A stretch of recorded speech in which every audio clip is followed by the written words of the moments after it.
जय हिंद दोस्तों, एक बार फिर से स्वागत है आप सभी का आपके अपने YouTube चैनल जी के क्यूज पर। और आज की क्लास रेलवे आरपीएफ भर्ती 2024 के एग्जाम की जो भी मेरे भाई बहन तैयारी कर रहे हैं उन सभी के लिए जीएस के आज रिवीजन क्लास होने वाली है। पहले तो मैं आपको बता दूं कि आज जो है हमारे 50 क्वेश्चन रहेंगे, ठीक है ना। और आपका ये आज टेस्ट पेपर है, ठीक है ना। रिवीजन क्लास बोलूँ या टेस्ट पेपर बोल दूँ तो आज आपका टेस्ट पेपर है। इसमें कितना सही होगा वो प्लस करना है, और जो भी क्वेश्चन आप गलत करेंगे एक -1 की माइनस मार्किंग रहेगी, ठीक है ना। तो 1 नंबर आप माइनस कर लेंगे और सही हुआ तो 1 नंबर प्लस कर लेंगे। 50 क्वेश्चन है, 50 में से आपके 45 क्वेश्चन सही होने अनिवार्य हैं, ठीक है ना। अगर आपके 45 सही हो रहे हैं तो बहुत अच्छी बात है, क्योंकि मैं आपको बता दूं ये सारे क्वेश्चन हम लोग अभी तक पढ़ चुके हैं, तो बस वही क्वेश्चन है, तो इनको सही से करना है और 45 आपके सही जवाब होने चाहिए। और यहाँ पे देखो, पहले तो इट्स मीनू कह रही हैं सर आप लाइव कब आते हो, हमें भी लाइव की लिंक शेयर कर दिया करो प्लीज़। देखो बेटा मीनू, मैं मीटू आपको बता दूं कि मैं अभी लाइव नहीं आता हूं, ये लाइव आने में लगभग 2-3 दिन का समय लग जाएगा, ठीक है ना। और यहाँ पे देखो सौरभ भैया हैं आंसर कर रहे हैं, और शिवानी श्रोटी कह रही हैं 50 में से 42 बिल्कुल सही हुए। आज बेटा आपके 45 सही होने चाहिए, और आप कमेंट बॉक्स में बताएंगे कि आज आपके इस टेस्ट पेपर में कितना सही हुए। देखो यहाँ पे ये हमारे भैया हैं टारगेट पुलिस, बहुत बहुत धन्यवाद भाई। यही थे टारगेट विथ यूपीपी, है ना, जो मैंने कल बताया था कि इनके चैनल पे जाना है और सभी लोग विजिट करो एक बार, और बताना कि आपको क्लास कैसी लगी और ये कैसा भैया आप लोगों को क्वेश्चन समझा रहे हैं। और यहाँ पे देखो दृष्टि है, जय हिंद।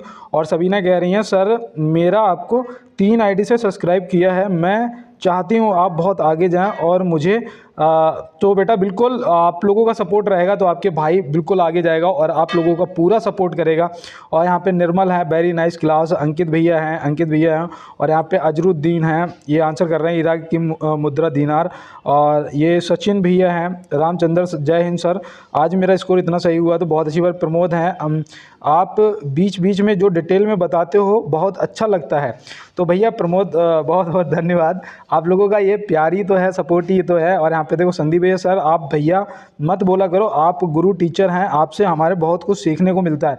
तो संदीप बिल्कुल आप सही कह रहे हैं, लेकिन ये मुझे लगता है कि आप सब मेरे भाई हो तो मैं आपको भाई बोलता हूँ। और यहाँ पे देखो सोनू खन्ना है, और हर्ष भैया हैं, पीयूष हैं, और संजय हैं, और जयराम सिंह हैं, सुमित भैया हैं, और यहाँ पे ओमवती हैं, और पंकज भैया हैं, सौरभ हैं, सबीना का कमेंट पढ़ चुके हैं हम लोग। और यहाँ पे ममता मीना है, और अजरुद्दीन भैया हैं, और यहाँ पे सभी दोस्तों का कमेंट मैंने पढ़ लिया जैसा कि। और चलते हैं अब बिना रुके अपनी क्लास की तरफ। और मैं बता दूं कि आपको सही पे 1 नंबर प्लस करना है और गलत पर 1 नंबर माइनस करना है, ठीक है ना। और आपका टोटल क्या स्कोर होता है, अनिवार्य है आपका 45 स्कोर सही आना चाहिए, ठीक है ना। तो बिल्कुल दोस्त पेन को सिलेक्ट कर लेते हैं, वाइट पेन, और अब चलते हैं अपनी क्लास की तरफ। और देखो यहाँ पे पहला ही प्रश्न है हमारा कि भारत का राष्ट्रीय पंचांग किस संवत पर आधारित है। तो भारत का राष्ट्रीय पंचांग जो है किस संवत पर आधारित है, आपने बिल्कुल सही जवाब कर रहे होंगे, सही जवाब की तरफ जा रहे होंगे कि भैया वो शक संवत है ना, ऑप्शन बी। तो शक संवत आपका सही जवाब हो जाएगा। 78 ईस्वी में ये स्टार्ट हुआ था, और राजा कनिष्क के शासनकाल में, है ना, जो कुषाण वंश का शासक था। तो ये सब चीज़ें आपको पहले ही पता होंगी। और यहाँ पे आपका सही जवाब हो गया है तो +1 कर लो। और इस क्लास को ज़्यादा से ज़्यादा, इस टेस्ट पेपर को अपने दोस्तों के साथ में शेयर जरूर करना। और यहाँ पे देखो दिया है महिलाओं के लिए हेप्टाथालंग में स्पर्धा शामिल होती हैं। तो महिलाओं के लिए हेप्टाथालंग में स्पर्धाएं कितनी शामिल होती हैं, 4, 5, 6, 7, 8। तो यहाँ पे आप सही जवाब जो है आपका क्या होगा, देखो मैं पहले भी बता चुका हूँ 7 स्पर्धाएं शामिल होती हैं, 7, जिसमें आपका देखो एक तो हो जाती है लॉन्ग जंप, है ना, लंबी कूद, एक आपका हो जाता है भाला फेंक, और एक आपकी 800 मीटर की दौड़ आ जाती है, ठीक है ना, ये आपकी 3 हो गई। और एक आपकी 100 मीटर की बाधा दौड़ होती है, जिसे स्टेपल चेस भी बोलते हो शायद, है, तो ये भी याद रखना। और एक आपकी ऊंची कूद हो जाएगी, है ना, एक आपकी ऊंची कूद हो जाती है, एक गोला फेंक हो जाती है, एक 200 मीटर की दौड़ और हो जाती है, ठीक है ना, एक गोला फेंक। तो ये आपकी 7 जो गेम है वो शामिल होते हैं, तो ये भी आप ध्यान रखेंगे। और चलते हैं इसके साथ में अपने अगले प्रश्न की तरफ। और देखो कहते हैं ना कि जो लोग प्रयास करते हैं उनके लिए कुछ भी असंभव नहीं होता है, नथिंग इज इम्पॉसिबल। असंभव कुछ भी नहीं है, बस प्रयास अगर आप करें तो, वो भी अपना 100% देके। और देखो यहाँ दिया है भारत में गरीबी हटाओ और आत्मनिर्भरता की प्राप्ति करना खालिस्तान का मुख्य उद्देश्य था। तो कौन सी पंचवर्षीय का मुख्य उद्देश्य था? तो देखो जो प्रथम थी ये तो भैया कृषि पर आधारित थी, द्वितीय जो थी वो औद्योगिकरण पर आधारित थी, और तृतीय जो थी वो कृषि एवं औद्योगिकरण मतलब दोनों पे आधारित थी। तो यहाँ पे हमारा जो सही जवाब है वो हो जाएगा इनमें से कोई नहीं, क्योंकि ऑप्शन डी यहाँ पे इसलिए सही होगा कि जो 5वीं पंचवर्षीय योजना थी ना, उसका मुख्य उद्देश्य था कि गरीबी हटाओ और आत्मनिर्भरता को लाना, ठीक है ना, प्राप्त करना। अगले प्रश्न की तरफ देखो, यहाँ दिया है किस वेद में प्राचीन वैदिक युग की संस्कृति के बारे में सूचना दी गई है? तो भैया बताओ यहाँ पे आपका सही जवाब क्या होगा? किस वेद में प्राचीन वैदिक युग की संस्कृति के बारे में सूचना दी गई है? तो वो भैया याद रखना, सबसे पुराना वेद आपका है कौन सा? ऋग्वेद। सबसे पुराना वेद भी आपका ऋग्वेद है, तो आपको याद रखना ऋग्वेद में दी गई है। और देखो यहाँ पे जो आपका सामवेद है, इससे संगीत लिया गया है, ये भी याद रखना। और संगीत का जनक या संगीत कहाँ से लिया गया ये पूछा जाए तो सामवेद बता देना। अर्थवेद में आपके जादू टोना वशीकरण और लव मैरिज ये सब आ जाता है, तो ये भी आपको ध्यान में रखना है। तो बिल्कुल आपका यहाँ पे अगर सही हो गया तो +4 कर लो, आपके 4 नंबर हो चुके हैं। और चलते हैं अपने 5वें नंबर की तरफ। देखो यहाँ दिया है हाल ही में नीति आयोग ने महिला उद्यमिता मंच की शुरुआत किस राज्य के साथ की है? तो हाल ही में नीति आयोग ने महिला उद्यमिता मंच की जो शुरुआत है वो किस राज्य के साथ में की है? तो आप यहाँ पे क्या बताएंगे? जो यहाँ पे जो हमारा सही जवाब है वो हो जाएगा इनमें से कोई नहीं। इनमें से कोई नहीं क्यों होगा भाई? तेलंगाना के साथ में किया है। तो मैं यही जानना चाह रहा था कि आप क्या करेंगे सही आंसर। तो मेरे कहने पे नहीं, आपने जब पढ़ा है तो आप बिल्कुल राइट आंसर करेंगे। तो सही हो गया, 5 + 5 कर लो। और चलते हैं अपने अगले प्रश्न की तरफ। तो यहाँ दिया है किस राज्य में भारत का पहला फायर पार्क स्थापित किया गया है? भारत का पहला फायर पार्क किस राज्य में स्थापित किया गया है? तो बिल्कुल यहाँ पे जो हमारा सही जवाब देखो, एक तो पहला है तो राज्य तो हो जाएगा भुवनेश्वर। राज्य क्या हो जाएगा? भुवनेश्वर सॉरी, राज्य हो जाएगा उड़ीसा, और उड़ीसा के भुवनेश्वर में। देखो यहाँ पे मैं यही गलत करने वाला था, तो उड़ीसा के भुवनेश्वर में। तो यहाँ पे सही जवाब हमारा उड़ीसा ऑप्शन सी हो जाएगा। और चलते हैं इसके साथ में अपने अगले प्रश्न की तरफ। देखो यहाँ दिया है नुआखाई त्यौहार ऐतिहासिक रूप से किस राज्य का मूल त्यौहार है? नुआखाई त्यौहार यहाँ पे पूछा जा रहा है। तो नुआखाई जो है वो आपको ध्यान में रखना है भैया, ये कहाँ मनाया जाता है? आप देखो सही जवाब करना तो +7 कर लेना, नहीं तो -1 कर देना। और यहाँ पे सही जवाब आपका उड़ीसा हो जाएगा, जो कि ऑप्शन सी में दिया गया है, ठीक है ना। नागालैंड में आपका वो मनाया जाता है हार्नबिल त्यौहार, है ना। ये भी ज़्यादातर पूछ लिया जाता है हार्नबिल त्यौहार। और देखो राजस्थान में याद रखना वो पूछा जाता है ज़्यादातर गणगौर त्यौहार, है ना। गणगौर त्यौहार ये भी आप राजस्थान से याद रखेंगे। तो बिल्कुल दोस्त, मैं उम्मीद करता हूँ अब तक आपने बिल्कुल सही स्कोर कर रहे होंगे। और चलते हैं अपने अगले प्रश्न की तरफ। देखिए यहाँ पे हमारा जो अगला प्रश्न है वो पूछा जा रहा है कि He निम्नलिखित में से किस तत्व का आणविक सूत्र है? He पूछा गया है, He निम्नलिखित में से किस तत्व का आणविक सूत्र है? देखो यहाँ पे कुछ दोस्त मेरे हाइड्रोजन को भी टिक करेंगे, कुछ हीलियम को, ऑक्सीजन को कोई नहीं करेगा, मुझे भी पता है।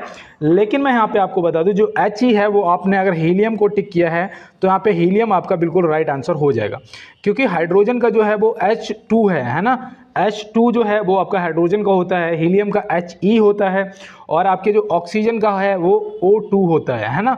ऑक्सीजन का O2 होता है। तो बिल्कुल यहाँ पे आप ध्यान रखेंगे, और आपने अगर सही जवाब कर दिया तो +8 कर लीजिएगा। और चलते हैं अपने अगले प्रश्न की तरफ। और देखो 45 जिसका भी सही है वो जरूर बताएगा, और नहीं सही है वो भी बताएगा, क्योंकि दोस्त अब ये समय निकल चुका है, अब समय जो है वो बस मेहनत का बचा है। और यहाँ पे देखो दिया है निम्न में से जातक ग्रंथ संबंधित है। जातक ग्रंथ पूछा गया है, जातक ग्रंथ। तो जातक ग्रंथ जो है वो बौद्ध धर्म से संबंधित है। किससे? बौद्ध धर्म। ऑप्शन सी यहाँ पे आपका सही जवाब हो जाएगा। और देखो यहाँ पे एक तो जातक भी याद रखना, एक आपसे त्रिपिटक भी पूछा जाएगा, त्रिपिटक। तो त्रिपिटक जो है वो भी आप याद रखेंगे। त्रिपिटक किससे है? तो वो भी आपका बौद्ध धर्म से संबंधित है। जैन धर्म से अगर पूछा जाएगा, जैन धर्म से पूछा जाएगा तो याद रखना भैया आगम सूत्र है ना, आगम। तो आगम सूत्र जो है वो भी याद रखना आपका जैन धर्म से संबंधित है। तो स्क्रीनशॉट भी लेते हुए चलना है, और सही जवाब अगर किया है इसका ऑप्शन सी तो +9 कर लेना है। और चलते हैं अपने अगले प्रश्न की तरफ।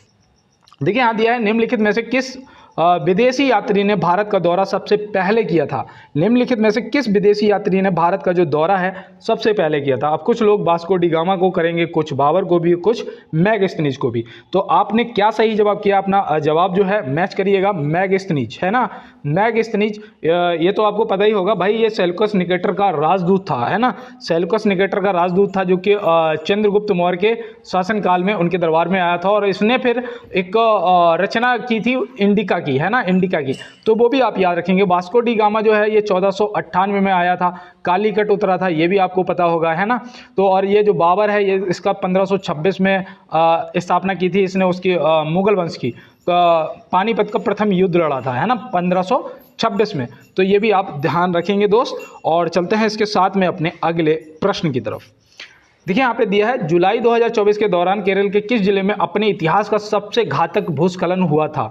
तो भैया बताओ यहाँ पे कि जुलाई 2024 में के दौरान केरल के किस जिले में अपने इतिहास का सबसे घातक भूस्खलन हुआ था? तो वो जिला कौन सा है? तो यहाँ पे बिल्कुल दोस्त आपका सही जवाब अगर आपने किया है तो वायनाड जिला हो जाएगा, जो कि ऑप्शन सी में दिया गया है। देखो इडुक्की परियोजना पूछी जाती है ना, तो कहाँ पर है ये? केरल में। याद रखना, देखो इडुक्की भी जिला है और ये केरल में पड़ता है, और कुन्नूर भी जो जिला है वो भी केरल में ही पड़ता है। लेकिन सबसे ज़्यादा जो भूस्खलन हुआ है वो वायनाड जिला में, ऑप्शन सी यहाँ पे आपका सही जवाब हो जाएगा। तो बिल्कुल दोस्त चलते हैं इसके साथ में अपने अगले प्रश्न की तरफ और देखते हैं हमारा अगला प्रश्न क्या है। देखो यहाँ पे दिया गया है, किलायू ज्वालामुखी कहाँ स्थित है? किलायू ज्वालामुखी यहाँ पे पूछा जा रहा है आपसे। तो बिल्कुल देखो, एक तो मैं आपको बता दूं सबसे सक्रिय ज्वालामुखी है, ठीक है ना। और मैं आपको बताऊं कि जो हवाई द्वीप में पाई जाती हैं वो सबसे सक्रिय ज्वालामुखी होती है, पहली चीज़। तो यहाँ पे याद रखना, हवाई द्वीप जो कि अमेरिका में पड़ता है। कहाँ पड़ता है? अमेरिका में पड़ता है। तो ये भी याद रखना, सबसे सक्रिय ज्वालामुखी। इक्वाडोर में तो वो है कैटोपैक्सी, है ना, कैटोपैक्सी। विश्व की सबसे ऊंची ज्वालामुखी जो है वो है कैटोपैक्सी, और ये कहाँ पड़ती है? इक्वाडोर में पड़ती है। तो ये भी आप ध्यान में रखेंगे। और चलते हैं दोस्तों इसके साथ में अपने अगले प्रश्न की तरफ। और जैसा कि आप मेरे बैकग्राउंड में आवाज़ें सुन रहे होंगे, एसी डिस्टर्बेशन की वजह से लाइव क्लास नहीं हो पाती है ना, क्योंकि पता ही नहीं कब कौन क्या बोलने लग जाए, क्या आवाज़ आ जाए, तो ये सब अच्छा नहीं लगता है। तो इसलिए मैं लाइव तो नहीं करता हूँ, लेकिन अदरवाइज यहाँ पे जहाँ भी ज़्यादा आवाज़ होती है वहाँ कट कर देता हूँ। तो यहाँ दिया है, भारत अपनी भूमि सीमाएं खालिस्तान देश के साथ साझा करता है। कितने देशों के साथ साझा करता है, बस यहाँ पे ये बताना है। तो बिल्कुल दोस्त देखो, पहले तो आपने सही जवाब किया होगा, तो आपने ऑप्शन डी को चूज किया होगा, है ना। ऑप्शन डी 7 आपका सही जवाब हो जाएगा।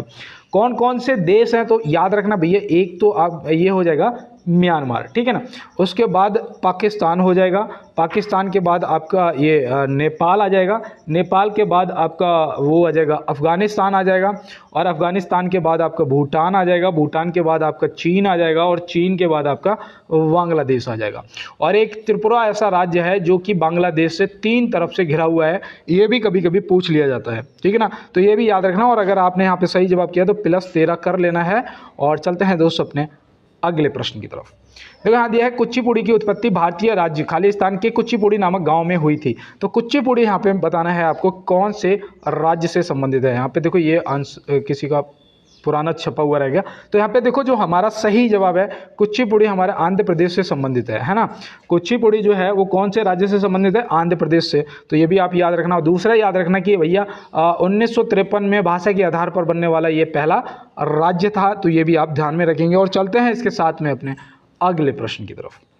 देखिए यहाँ दिया है, निम्न में से सबसे बाद का वेद कौन सा है? देखो अभी सबसे पुराना पूछा था आपने, ऋग्वेद बता दिया था। यहाँ पे सबसे बाद का पूछा गया है, तो आप क्या बताएंगे? तो भैया याद रखना, यहाँ पे सही जवाब आपका अर्थवेद हो जाएगा। क्या हो जाएगा? अर्थवेद। ऑप्शन सी जो यहाँ पे दे रखा है आपका बिल्कुल सही जवाब हो जाएगा। इसमें देखो अभी मैंने आपको बताया था, जादू टोना से संबंधित वेद पूछा जाए, या रोग निवारण से संबंधित वेद पूछा जाए, या फिर आपका वशीकरण है और प्रेम विवाह, इनसे संबंधित अगर पूछा जाए तो आप बता देना अर्थवेद।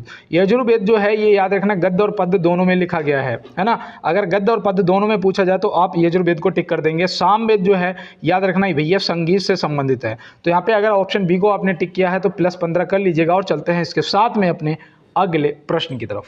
देखो यहाँ दिया, भारतीय महिला क्रिकेट टीम की मुख्य कोच किसे नियुक्त किया गया है? भारतीय महिला क्रिकेट टीम की मुख्य कोच किसे नियुक्त किया गया है? तो यहाँ पे आपका सही जवाब जो है वो क्या होगा? और तब तक मैं आपको एक लाइन बता दूं, देखो अगर कभी लगता है ना कि हौसला टूट रहा है या हमसे नहीं होगा, तो मैं आपको बता दूं तो अपने घर की स्थितियों में परिवर्तन के लिए चुने गए हो, ठीक है ना। और जो अपने घर की परिस्थितियों जो परिस्थिति होती है, जो स्थिति होती है, उसके परिवर्तन के लिए चुना जाता है, उसका दोस्त जीवन कभी सरल नहीं होता है, उसका जो जीवन है वो कभी सरल नहीं होता है। तो इसलिए बिल्कुल आप घबराएंगे नहीं, पूरी हिम्मत के साथ मुकाबला करेंगे अपनी परेशानियों से और एक दिन सफलता आपको मिलेगी, ये मेरा भरोसा है। और यहाँ पे देखो जो हमारा सही जवाब है वो हो जाएगा अमोल मजूमदार, ऑप्शन ए यहाँ पे हमारा सही जवाब हो जाएगा। आप याद रखेंगे, अगर कप्तान की बात की जाएगी तो याद रखना हरमनप्रीत कौर जी जो है वो कौन है, वो हैं कप्तान, तो ये भी आप याद रखेंगे, ठीक है ना। स्क्रीनशॉट ले लो और चलते हैं दोस्त अपने अगले प्रश्न की तरफ। देखो यहाँ दिया है निम्नलिखित में से सैयद वंश का संस्थापक कौन था? मैं आपको बता दूं आज मेरा जुकाम भी सही है और फीवर भी मुझे नहीं लग रहा है, इसलिए आज मेरी आवाज़ जो है वो थोड़ा ज़्यादा निकल रही है ना। तो यहाँ पे आप अपने प्रश्न का जवाब करिएगा कि सैयद वंश का संस्थापक कौन था। तो सैयद वंश का भैया यहाँ पे पूछा गया है, तो बहुत आसान है, आपने सही जवाब किया होगा खिज्र खान, है ना। खिज्र खान आपने बिल्कुल सही किया होगा। देखो जो बहलोल लोधी है, बहलोल लोधी, याद रखना ये भैया लोधी वंश का संस्थापक है। किसका? लोधी वंश का संस्थापक है। गयासुद्दीन जो है ये गयासुद्दीन तुगलक है ना, तो ये तुगलक वंश का संस्थापक है। बाबर जो है ये मुगल वंश का संस्थापक है। तो ये सब संस्थापक भी आपको याद रखना है, और अगर यहाँ पे आपने सही किया तो +17 कर लीजिएगा। और चलते हैं इसके साथ में अपने अगले प्रश्न की तरफ। आज के टेस्ट पेपर है, ये मत कहना कि क्वेश्चन सरल है ना, आपको सही क्वेश्चन करने हैं बस। देखो यहाँ दिया है यात्री इब्न बतूता कहाँ से आया था? यात्री इब्न बतूता जो है ये कहाँ से आया था, तो आप यहाँ पे क्या बताएंगे? देखो भाई ये आया था मोरक्को से। कहाँ से आया था? मोरक्को, ऑप्शन सी यहाँ पे आपका हो जाएगा बिल्कुल सही जवाब। और मैं आपको बता दूं मोहम्मद बिन तुगलक के शासनकाल में आया था। किसके? मोहम्मद बिन तुगलक के शासनकाल में आया था, तो ये भी आप ध्यान रखेंगे, हो सकता है कि ये पूछ लिया जाए। और चलते हैं इसके साथ में अपने अगले प्रश्न की तरफ। देखो यहाँ दिया है PR सीरीजेस एक खालिस्तान है। PR सीरीजेस क्या है भाई? तो ये आपको पता होना चाहिए, इस ओलंपिक में जो अभी मेडल मिला है हॉकी टीम को, है ना। तो भैया उसके बाद इन्होंने संन्यास की घोषणा कर दी, पहली चीज़ तो आप ये भी याद रखेंगे। और ये एक मशहूर हॉकी खिलाड़ी हैं। क्या हैं? एक मशहूर हॉकी खिलाड़ी हैं। और बता दूं कि ये हॉकी टीम के कप्तान भी हैं, ठीक है ना, कप्तान भी थे। अब तो संन्यास की घोषणा कर दी इन्होंने और संन्यास भी ले लिया। अब याद रखना भैया ये कोच बन गए हैं, ठीक है ना, हॉकी टीम के कोच बन गए हैं। तो ये भी आप यहाँ पे चीज़ को याद रखेंगे कि ये जो हैं वो कप्तान भी हैं और गोलकीपर भी थे, ठीक है ना, गोलकीपर भी थे। तो ये भी आप याद रखेंगे। और चलते हैं इसके साथ में अपने अगले प्रश्न की तरफ। तो यहाँ दिया है किस भाषा का ज़्यादा प्रयोग बौद्धवाद के प्रचार के लिए किया गया था? किस भाषा का ज़्यादा प्रयोग बौद्धवाद के प्रचार के लिए किया गया था? भैया देखो ये मुझे लगता है कि इंपॉर्टेंट है आपके लिए। अगर आप इसका सही जवाब करेंगे तो बहुत अच्छी बात है, नहीं तो नोट करिएगा पाली भाषा। क्या? पाली, ऑप्शन सी। ऑप्शन सी यहाँ पे सही जवाब हो जाएगा। और याद रखना कि बौद्ध ग्रंथ जो पिटक है ना, पिटकों की रचना, वो भी पाली भाषा में की गई है। तो ये भी आप ध्यान रखेंगे। और चलते हैं इसके साथ में अपने अगले प्रश्न की तरफ। तो यहाँ दिया है भारत निर्वाचन आयोग द्वारा किसे अपना राष्ट्रीय आइकन नियुक्त किया गया है? देखो भाई इसका करंट के क्वेश्चन है, सही जवाब करिएगा। और तब तक मैं कह दूं, देखो इस 21वां क्वेश्चन पे 17 पे रुकता हूं मात्र 1 मिनट के लिए। ये कहता हूं कि हो सकता है मेरी जबान पे माँ सरस्वती विराजमान हो और जो भी मेरी आवाज़ इस टाइम जिसके भी कान सुन रहे हैं उनको इस बार 100% सफलता मिलेगी, 100% उनको सिलेक्शन मिलेगा। और आप भी अपने भाई को अगर नए हो तो क्लास को एक बार लाइक वाला बटन जरूर दबाएंगे। और जो मेरे पुराने दोस्त हैं वो सभी लाइक वाला बटन दबाते हैं। कल की क्लास में आप लोगों का सपोर्ट बहुत अच्छा रहा, मुझे बहुत खुशी हुई। तो आज मेरी आवाज़ में भी परिवर्तन आपको दिख रहा होगा, है ना। तो बिल्कुल दोस्तों, और यहाँ पे चैनल को सब्सक्राइब कर लेना, बेल आइकन को दबा लेना अगर आप नए हो। और साथ में अगर भैया की हेल्प करना चाहते हो अपने, तो बिल्कुल शेयर आपको करना है। लोग देख रहे हो ना 3-3 आईडी से सब्सक्राइब कर रहे हैं, क्लास को शेयर भी कर रहे हैं। तो बिल्कुल दोस्त थोड़ा सा आप सभी सपोर्ट कर दोगे तो बहुत अच्छा रहेगा।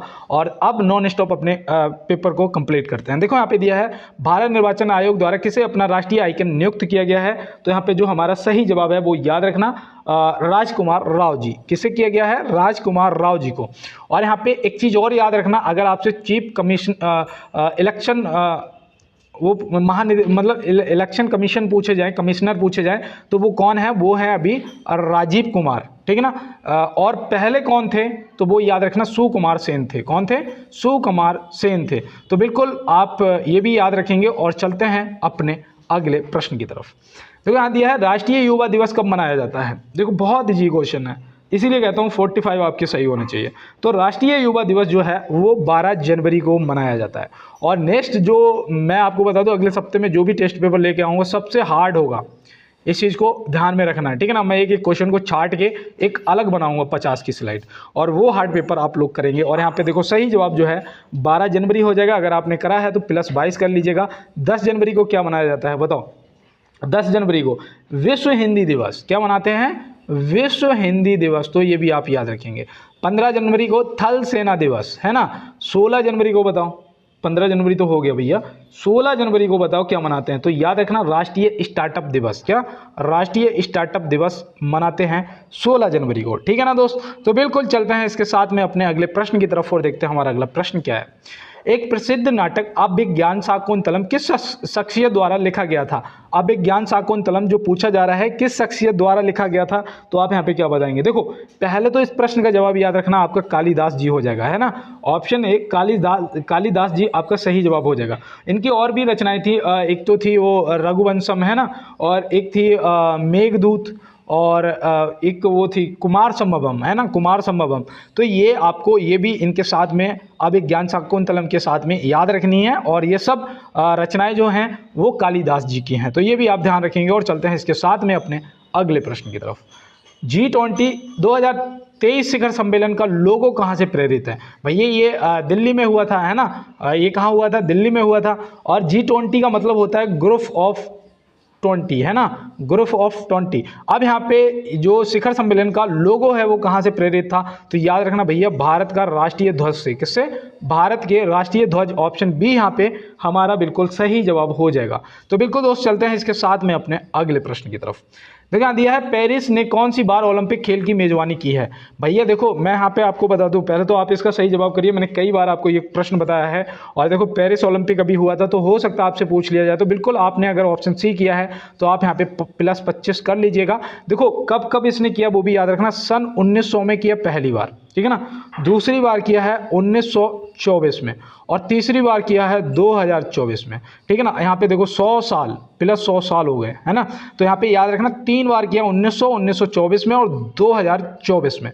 तो बिल्कुल आप ध्यान रखेंगे। और चलते हैं इसके साथ में अपने अगले प्रश्न की तरफ।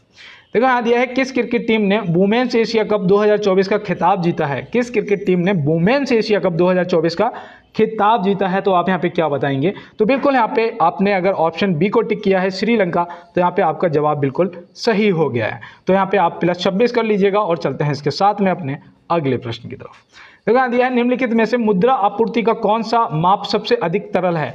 ये प्रश्न देखो इंपॉर्टेंट बनेगा भैया, चाहे कांस्टेबल के लिए या फिर एसआई के लिए। ये प्रश्न मुझे लगता है कि आपके लिए इंपॉर्टेंट बन सकता है। तो याद रखना है यहाँ पे आपने अगर M1 किया है, ऑप्शन ए बिल्कुल सही जवाब, तो +27 कर लीजिएगा। और चलते हैं इसके साथ में अपने अगले प्रश्न की तरफ। देखो यहाँ पे दिया हुआ है प्राचीन नाम क्या है जिससे पटना नगर को जाना जाता था। देखो जितने भी प्राचीन नाम हैं वो याद रखना, जैसे प्रयागराज प्राचीन नाम था, फिर से प्रयागराज हो गया इलाहाबाद, है ना, पहले प्रयागराज से इलाहाबाद, फिर इलाहाबाद से प्रयागराज।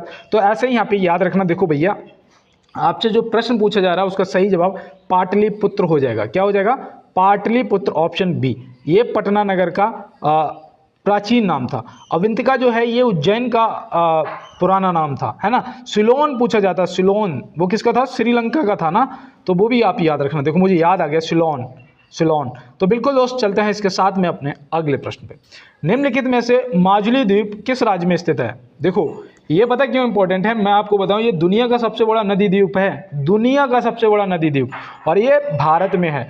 भारत के कौन से राज्य में है, तो याद रखना भैया असम राज्य में स्थित है। कहाँ पर, असम राज्य में। इसका जो क्षेत्रफल है ना, इसका जो क्षेत्रफल है देखो वो भी लिख लो, हो सकता है कि आपके लिए इंपॉर्टेंट हो। 352 वर्ग किलोमीटर है ना, 352 वर्ग किलोमीटर। और ये दुनिया का सबसे बड़ा नदी द्वीप है। और दूसरी चीज़ बता दूं, ये ब्रह्मपुत्र नदी पर है। कौन सी नदी? ब्रह्मपुत्र नदी, जिसकी लंबाई कितनी है? 2900 किलोमीटर है ना, 2900 किलोमीटर है। तो ये भी आप ध्यान रखेंगे। तो बिल्कुल दोस्त स्क्रीनशॉट ले लेते हैं और चलते हैं अपने अगले प्रश्न की तरफ। देखो यहाँ पे दिया है, भारतीय संविधान का कौन सा भाग संघ और उनके राज्य क्षेत्रों से संबंधित है? भारतीय संविधान का कौन सा भाग उनके राज्य क्षेत्र से, मतलब संघ और राज्य क्षेत्र से संबंधित है? तो भैया यहाँ पे हमारा जो सही जवाब है वो क्या होगा? भाग 1 हो जाएगा। क्या हो जाएगा? भाग 1 हो जाएगा। ये आप याद रखना। भाग 2 में आपकी नागरिकता दी गई है, भाग 3 में आपके मौलिक अधिकार आ जाते हैं, है ना। देखो ये भाग 1 जो है ये आर्टिकल 1 से 4 तक है, भाग 2 जो है वो आर्टिकल 5 से 11 तक है, और भाग 3 जो है वो आर्टिकल 12 से 35 तक है। तो ये सब आपको ध्यान में रखने हैं, ठीक है ना दोस्त। तो बिल्कुल चलते हैं इसके साथ में, स्क्रीनशॉट ले लो और चलते हैं इसके साथ में अपने अगले प्रश्न पर। तो यहाँ दिया है, किस अनुच्छेद में जिला न्यायाधीशों की नियुक्ति दी गई है? भैया करो इसका सही जवाब। तब तक मैं एक चीज़ बताऊँ, अगर कभी कोई आपको कुछ बोले ना तो उसे रिप्लाई में गलत मत बोलना, उससे सिर्फ एक बात कहना कि मुझे वहाँ से पढ़िए जहाँ से मैं खामोश हूँ। ये हंसना और हंसाना तो मेरे हुनर की बात है ना। तो बिल्कुल दोस्त ये अपने हुनर की बात है। और यहाँ पे देखो प्रश्न दिया गया है कि न्यायाधीशों की जो नियुक्ति है वो दी गई है आर्टिकल 233 में। किस में दी गई है? अनुच्छेद 233, ऑप्शन ए यहाँ पे सही जवाब हो जाएगा। अनुच्छेद 256 आपको पता है, अनुच्छेद 256 केंद्र सरकार जो है वो राज्य सरकारों को निर्देश दे सकती हैं, तो इससे संबंधित है, ये भी आप याद रखना। और आर्टिकल 280 जो है ये भी आपके लिए मोस्ट इंपॉर्टेंट है, क्यों? इसमें पता क्या है, इसमें वित्त आयोग का गठन है ना, वित्त आयोग के गठन से संबंधित है आपका आर्टिकल 280। तो इसका भी आप स्क्रीनशॉट ले लें और चलते हैं अपने अगले प्रश्न की तरफ। देखो यहाँ दिया गया है, जीआई टैग की समय सीमा क्या होती है? जीआई टैग की जो समय सीमा है वो क्या होती है? पहले तो मैं आपको बताऊं कि जीआई टैग की जो समय सीमा होती है वो तो होती है 10 वर्ष, लेकिन अगर कोई इसे बढ़वाना चाहे राज्य तो बढ़ भी जाती है, ठीक है ना। और दूसरी चीज़ याद रखना कि सबसे ज़्यादा जीआई टैग जो है वो उत्तर प्रदेश के पास है, 75, ठीक है ना, ये भी याद रखना। अगर आपसे पूछा जाए कि जीआई टैग का जो रजिस्ट्री मुख्यालय है वो कहाँ है, तो वो है भैया चेन्नई में। चेन्नई मतलब तमिलनाडु, है ना, चेन्नई मतलब तमिलनाडु में। तो ये भी आप ध्यान रखेंगे, ठीक है ना। तो यहाँ पे अगर आपने सही जवाब किया तो +32 कर लीजिएगा और आप बहुत अच्छे स्कोर के साथ चल रहे हैं। और अपना अगला प्रश्न है कि किसने असम राइफल के नए महानिदेशक के रूप में पदभार ग्रहण किया है? तो भैया बताओ, किसने असम राइफल के नए महानिदेशक के रूप में पदभार ग्रहण किया है? तो यहाँ पे जो हमारा सही जवाब है वो क्या होगा? तो बिल्कुल यहाँ पे लेफ्टिनेंट जनरल विकास लाखेरा हो जाएगा आपका बिल्कुल सही जवाब, है ना। ऑप्शन सी यहाँ पे हमारा सही जवाब हो जाएगा। दूसरा मैं आपको बताऊं, असम राइफल जो है सबसे पुरानी है ना। इसकी जो स्थापना है वो 1835 में हुई थी। कब हुई थी? 1835 में। इसके मुख्यालय की अगर बात करें तो मुख्यालय इसका शिलोंग में पड़ता है। कहाँ पड़ता है?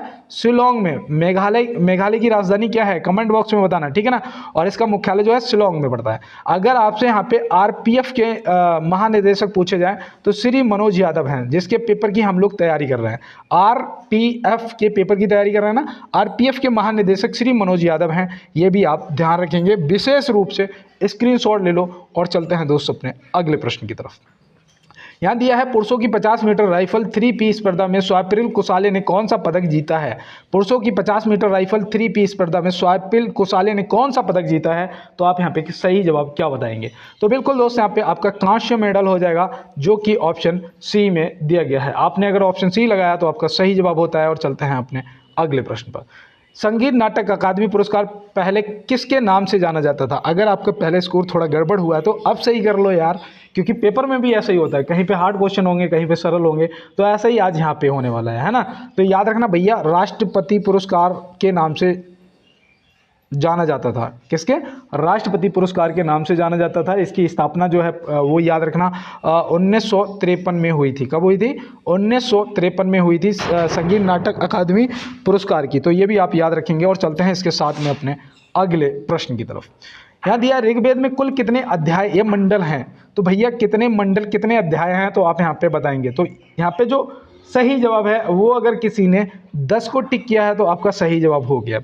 अगर 1028 को टिक किया है तो याद रखना भैया सुक्तों की संख्या है इतनी, कितनी सुक्तों की जो संख्या है वो है ये जो आप बता रहे हो, ठीक है ना। और अगर आपसे मंत्रों की संख्या पूछी जाए तो आप क्या बताओगे, ऋग्वेद में मंत्रों की संख्या अगर पूछी जाए तो याद रखना 10,462, कितनी है 10,462 मंत्र हैं, तो ये भी आप ध्यान रखेंगे। तो बिल्कुल दोस्तों, और चलते हैं इसके साथ में अपने अगले प्रश्न की तरफ और देखते हैं हमारा अगला प्रश्न क्या है।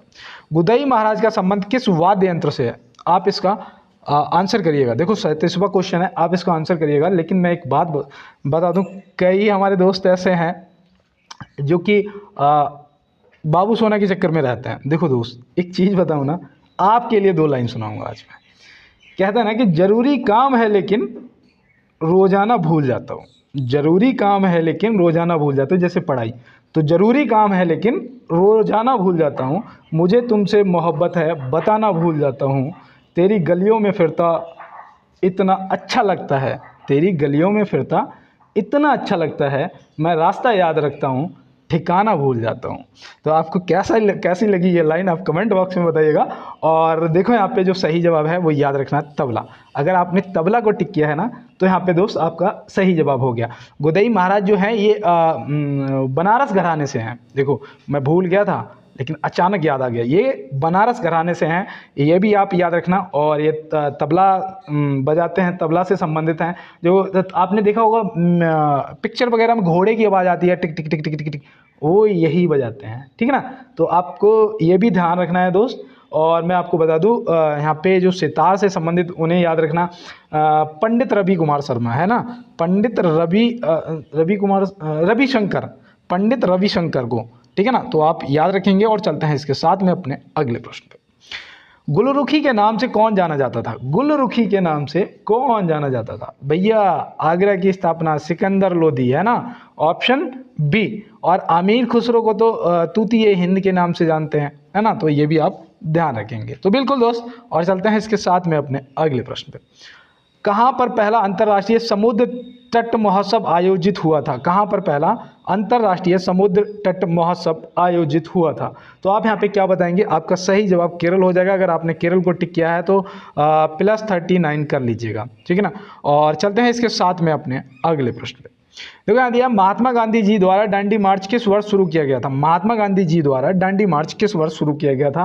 देखो यहाँ पे मैं थोड़ा सा आपको एक्स्ट्रा बताऊंगा, वो भी नोट करना।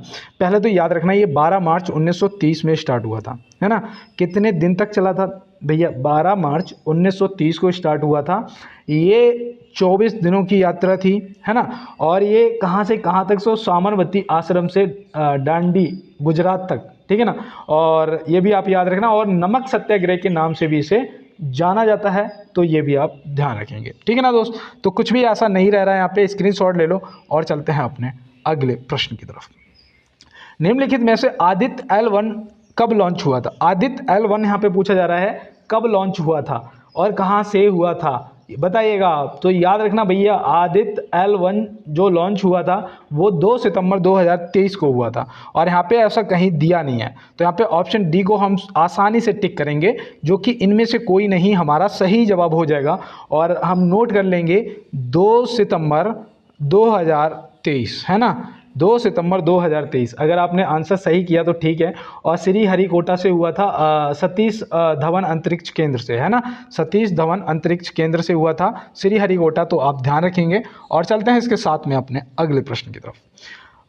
एक मिनट, विश्व का सबसे बड़ा रेलवे प्लेटफॉर्म कहाँ स्थित है, विश्व का पूछा है, विश्व का। तो विश्व का सबसे बड़ा रेलवे प्लेटफॉर्म भी हमारे अपने प्यारे भारत में स्थित है, जो कि हुबली, है ना, कहाँ पर, कर्नाटक, है ना। और लंबाई जो है वो 1507 मीटर है, कितनी है, 1507 मीटर भैया, मतलब 1.5 किलोमीटर से थोड़ा ज़्यादा, 7 मीटर ज़्यादा, ठीक है ना। तो ऐसे ध्यान रखेंगे। और चलते हैं इसके साथ में अपने अगले प्रश्न की तरफ। यूनेस्को के 40वें विश्व धरोहर सत्र की मेजबानी कहाँ हुई थी, यूनेस्को के 40वें विश्व धरोहर सत्र की जो मेजबानी है वो कहाँ हुई थी। तो बिल्कुल याद रखेंगे, नई दिल्ली में, ऑप्शन ए यहाँ पे क्या हो जाएगा, हमारा बिल्कुल सही जवाब हो जाएगा। और चलते हैं इसके साथ में अपने अगले प्रश्न पे। स्थायी सेना की प्रथा किसने प्रारंभ की थी? स्थायी सेना की जो प्रथा है वो किसने प्रारंभ की थी? तो याद रखना अलाउद्दीन खिलजी ने की थी। किसने? अलाउद्दीन खिलजी। ऑप्शन सी यहाँ पे सही जवाब। अगर सही हो रहे हैं तो 44। बस एक क्वेश्चन और आपके लिए बचा है जो कि आपको बिल्कुल first grade A grade pay ले जाएगा, ठीक है ना। तो यहाँ पे देखो, बृहदेश्वर मंदिर का निर्माण किसने कराया था? बृहदेश्वर मंदिर का जो निर्माण है वो किसने कराया था? तो याद रखना राज राजा प्रथम ने। तो राज राजा चोल प्रथम। ऑप्शन सी यहाँ पे हमारा क्या हो जाएगा? बिल्कुल सही जवाब हो जाएगा। और इन्होंने कब कराया था वो सन भी आपको याद रखना है, 1003 है ना, 1003 से 1010 तक। तो यहाँ पे आप ये याद रखेंगे, ठीक है ना। 1003 से 1010 तक इसका निर्माण कराया था, तो ये भी आपको ध्यान में रखना है। और चलते हैं इसके साथ में अपने अगले प्रश्न पे।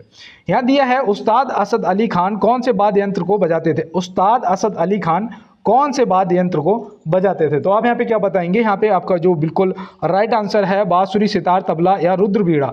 तो बिल्कुल मैं उम्मीद करता हूँ कि आपने ऑप्शन डी लगा दिया होगा, रुद्रबीड़ा। ऑप्शन डी बिल्कुल सही जवाब हो जाएगा। तो बिल्कुल दोस्त, चलते हैं इसके साथ में अपने अगले प्रश्न पे। देखो यहाँ दिया है, मिशन चंद्रयान 3 के रोवर का नाम क्या था? मिशन चंद्रयान 3 के रोवर का नाम क्या था? आपके 3 प्रश्न बच रहे हैं, बस 3। अब यहाँ पे आपको जवाब गलत नहीं करना, तो याद रखना प्रज्ञान था। क्या था दोस्त? प्रज्ञान। ऑप्शन बी यहाँ पे आपका बिल्कुल सही जवाब हो जाएगा। अगर लैंडर की बात करेंगे तो विक्रम था। कौन सा? लैंडर की अगर बात करेंगे तो विक्रम था। रोवर की बात करेंगे तो प्रज्ञान था। अगर कब लॉन्च हुआ था तो वो अगर बात करेंगे तो कब बताओगे? 14 जुलाई 2023। कब हुआ था? 14 जुलाई 2023 को। तो ये भी आप ध्यान में रखेंगे, ठीक है ना। तो बिल्कुल दोस्त, स्क्रीनशॉट ले लो इसका और ये एक्स्ट्रा डिटेल को नोट करते हुए चलेंगे और देखते हैं हमारा अगला प्रश्न क्या है। देखा दिया, निम्नलिखित में से इसरो की स्थापना कब हुई थी? इसरो की स्थापना यहाँ पे पूछ लिया गया है, तो आप यहाँ पे क्या बताएंगे? इसरो की जो स्थापना है ना वो हुई थी 15 अगस्त 1969 को। कब हुई थी? 15 अगस्त 1969। ऑप्शन सी यहाँ पे आपका सही जवाब हो जाएगा। इसरो का जो मुख्यालय है वो कहाँ पर है बताओ? इसरो का मुख्यालय जो है वो आपका बेंगलुरु में है दोस्त। कहाँ पर है? बेंगलुरु में है। तो ये भी याद रखना। वर्तमान इसके अध्यक्ष कौन है? वर्तमान इसके अध्यक्ष कौन है ये भी आपसे पूछा जा सकता है, तो याद रखना एस सोमनाथ। कौन है? एस सोमनाथ। तो ये भी आप ध्यान में रखेंगे। तो बिल्कुल दोस्त, और चलते हैं इसके साथ में अपने अगले प्रश्न पे। तो यहाँ दिया है, एशियाई खेल 2023 के भारतीय टीम का आधिकारिक प्रायोजक कौन है? एशियाई खेल 2023 के भारतीय टीम का आधिकारिक प्रायोजक कौन है? तो यहाँ पे आप क्या बताएंगे? देखो यहाँ पे आपको याद रखना है भैया, अमूल है। अमूल। अमूल कौन से राज्य का राजकीय दूध है बताओ? अमूल ये भैया गुजरात का है। किसका? गुजरात का। देखो इसकी स्पेलिंग होती है AMUL। कभी नहीं भूलोगे, एक चीज बता रहा हूं, देखो अमूल मिल्क यूनियन लिमिटेड। क्या है इसका full form? Amul milk union limited. Amul का फुल फॉर्म, ठीक है ना, अमूल मिल्क यूनियन लिमिटेड। पराग जो है ये उत्तर प्रदेश का राजकीय दूध है ना। पराग जो है ये डेयरी का नाम है और याद रखना ये उत्तर प्रदेश से संबंधित है, पराग। तो बिल्कुल दोस्त, और चलते हैं अपने लास्ट क्वेश्चन पे। और यहाँ पूछा है, निम्न में से तीर्थकार शब्द किस धर्म से संबंधित है? एक आपका आज का HW जो कि कल मैं अपने कमेंट बॉक्स में लगाऊंगा, ठीक है ना, क्योंकि एक आपका जब देखो यहाँ पे 20% बैटरी बची है, कोई बात नहीं, अभी बहुत देर चलेगा ये फ़ोन। तो यहाँ पे याद रखना है भाई, जो भी इसका कमेंट करेगा, कल के क्लास में फर्स्ट कमेंट आपका लगा होगा। हो सकता है कि कल क्लास ना भी मिल पाए, क्योंकि मैं आज ना थोड़ा सोच रहा हूँ कि गांव से कहीं बाहर निकला जाए, तो शहर की तरफ आज जाना है। और बिल्कुल दोस्त, मैं कोशिश करूंगा आपको लाइव क्लास देने की। और आप लोगों का बहुत अच्छा सपोर्ट है, इसके लिए सभी दोस्तों को बहुत बहुत धन्यवाद दिल से। और मैं यही कहूँगा कि थोड़ा सा भाई का सपोर्ट कर दो यार, क्लास को शेयर कर दो आप किसी भी ग्रुप को। मैं आपको बताऊं, इस बार ना मैंने देखा है पिछले 7 दिनों में ना मात्र 85 लोगों ने क्लास को शेयर किया है, मात्र 85 लोगों ने। और उससे 7 दिन पहले का जो एनालाइज था वो था 800 लोगों का। अब बताओ ये 800 लोग कौन है वो जो अब नहीं कर रहे हैं? क्यों भैया? अगर कोई गलती हुई है तो मैं उसके लिए माफ़ी चाहता हूँ। और दोस्त थोड़ा सा सपोर्ट तो आपको करना पड़ेगा। और मिलते हैं दोस्त नेक्स्ट क्लास में नेक्स्ट प्रश्नों के साथ में। तब तक के लिए मेरे सभी छोटे बड़े भाई बहन दोस्तों को जय हिंद, वंदे मातरम, भारत माता की जय।